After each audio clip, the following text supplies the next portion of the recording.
this budget should be focused on capitalizing on the India growth story as well as getting maximum benefits to reach Indian citizens to benefit from this growth. And I think for Indian citizens to benefit from this growth, which will actually be funded by equity and debt, a lot of changes can be done to at least improve the amount of benefits which citizens get by investing in equity and helping to fund the growth story itself. So the first one is STT, the Securities Transaction Tax, which has actually, it has stymied some of the growth which has been there in the Indian equity markets, in the sense that some of the businesses actually shifted outside India, Singapore being a place where Nifty gets traded a lot because the overall transaction costs are lower, especially in terms of these taxes which are there.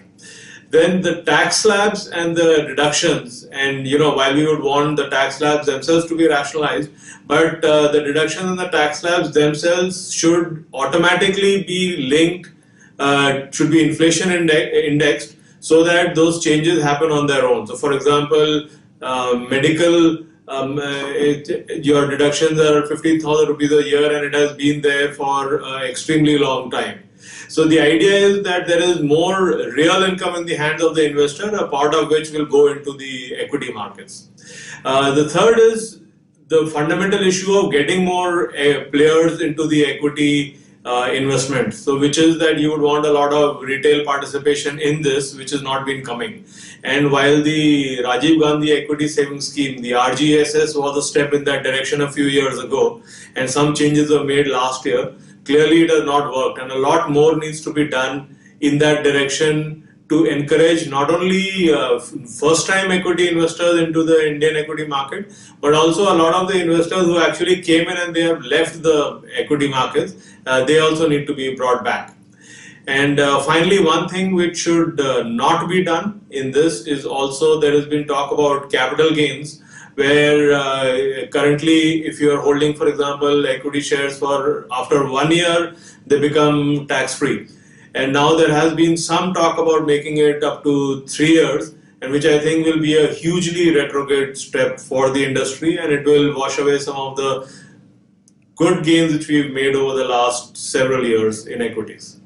On the commodity front, of course, in the last budget, the SEBI FMC merger was the big announcement which was there, and it was well appreciated. And today, from this budget, we are not just going to talk about the agri insurance, which is extremely important, or the investment in agri, which again must be done at a much larger scale, or even giving industry status to the broking industry, which once again will go a long way in developing the markets. But in addition to these, there is the big item of CTT, which is the commodity transaction tax. So the commodity transaction tax has,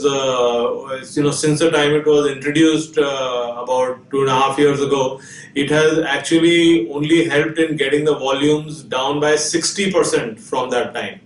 And I think just removal of this one CTT, or making it almost zero, let's say 1 rupee per crore instead of the 1,000 which is there right now, this kind of thing can completely change the way the commodity markets are perceived today and how they are used, and also help take the commodity markets towards the real aim of price discovery and risk mitigation.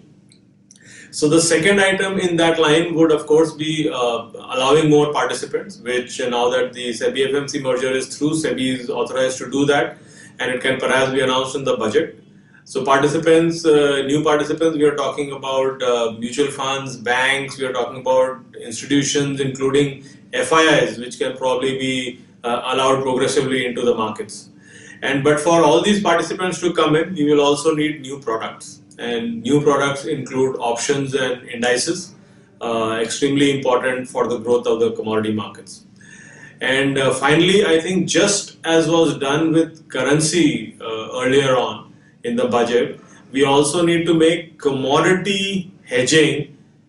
transparent, which is that all listed companies on the exchange should be mandatorily required to declare the amount of hedging which they have done in commodities, so that the shareholders know, as well as good governance and as a good corporate practice, hedging in commodities is encouraged on our exchanges.